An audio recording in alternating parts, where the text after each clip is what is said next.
Hi, welcome to Ageless with Adrienne. I'm Adrienne Caparuso. Today we're going to talk a little bit more about stroke survivor training and some of the things that you can do as a stroke survivor, or if you're working with a stroke survivor who's struggling. If the stroke survivor, depending on the progress and where the stroke survivor is, should definitely not be doing this stuff alone. There should be, this is a little bit of a disclaimer, there should be somebody there to help always. There should be a stable bar or something that can be held onto so that there is no risk of falling. Because when you're training somebody who's unable to move certain parts of their body, there's always a risk. So you want to make sure that there's something for that person to hold on to, depending on how far along they are in their stroke survivor training, where they are physically, what has happened, what has transpired after physical therapy, if this physical therapy was given, and so on and so forth. This is my way of saying I want you to be safe, because I'm going to show you the Bosu ball. The Bosu ball is an unstable surface.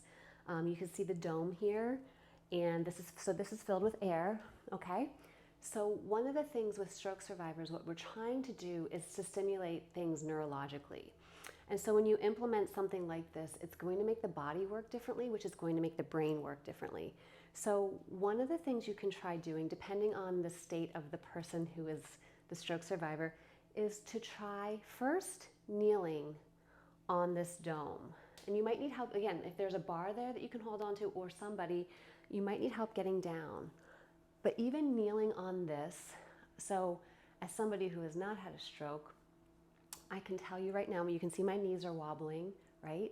So what that forces my body to do is it forces my core to have to stabilize, and it's forcing my brain to work a little harder to keep me centered and from falling off to the side.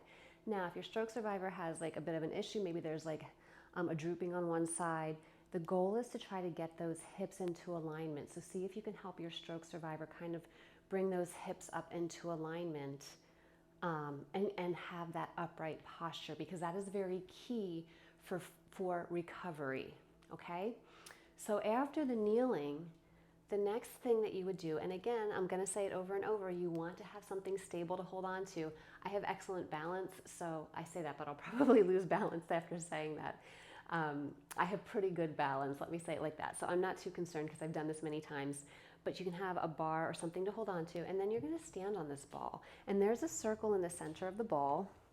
I don't know if you can see that right here. And so it's right in the center of the dome. And that's where you're going to try to stand. So again, if you need to hold on to something to get up, because this is unstable. So, and you probably, in this video, my head's probably chopped off now, so let me come down. Within this, that standing on that ball, you want your core to have to stabilize, or your core has to stabilize you, and so do your legs have to work. So we're looking for that straight, the hip square posture with an uprightness. Like you want the body to be upright. So that's one of the things that you're looking for when you're standing on the Bosu ball, okay?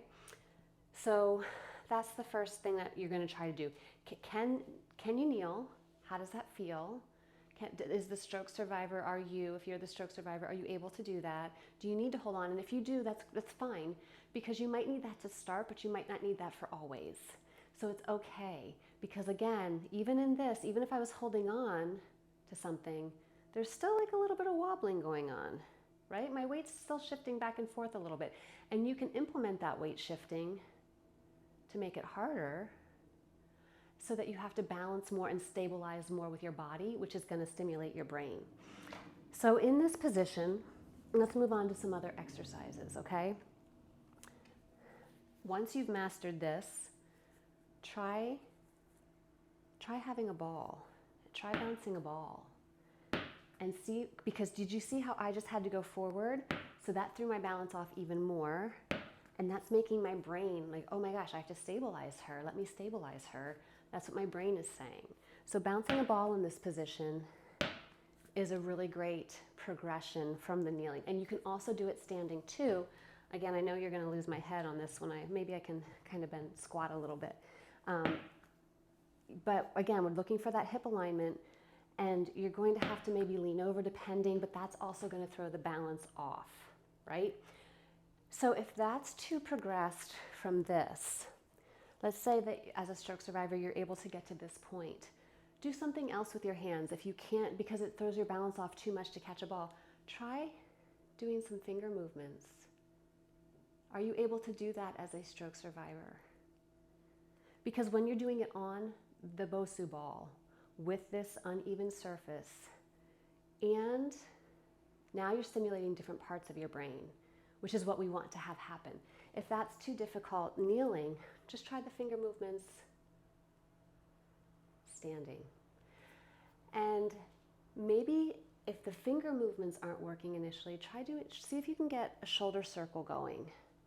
And I say that because everything is connected, right? So if we're trying to move the fingers, all these muscles are connected and everything is leading back to the center, right? So maybe it's shoulder circles. Now you might need help, you might need someone to help you get your arm up and around. If one of your sides isn't working, right? You might need it to have a hand doing that. But we're trying to stimulate some of the muscles. So now I've given you a number of progressions, right? We're starting standing.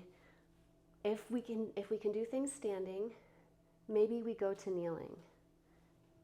Now we're unstable. Try it kneeling. Okay, the fingers are easy, Adrienne. I can move the fingers. Can you bounce the ball? And then once you've got the knees down, because when you're kneeling, your center of gravity is lower, right? So you'll be more stable. But when you go to stand on this ball, you're taking your center of gravity higher, which will make it more difficult. Are you able to do the fingers standing on the ball?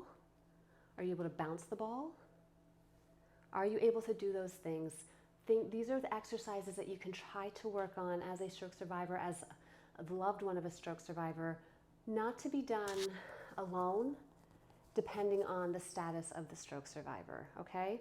The other thing that you can try doing is simply stepping onto the ball, taking steps onto the ball, or toe taps. Can you do that? You might need to hold on, but can you do that? And then I'm going to push the ball out a little bit. You can turn that into a lunge. Can you lunge? Because now you're not just tapping and trying to balance. Now you're shifting your weight forward onto that ball. And maybe, the ball is even, this Bosu ball is even, this is a bit of a progression.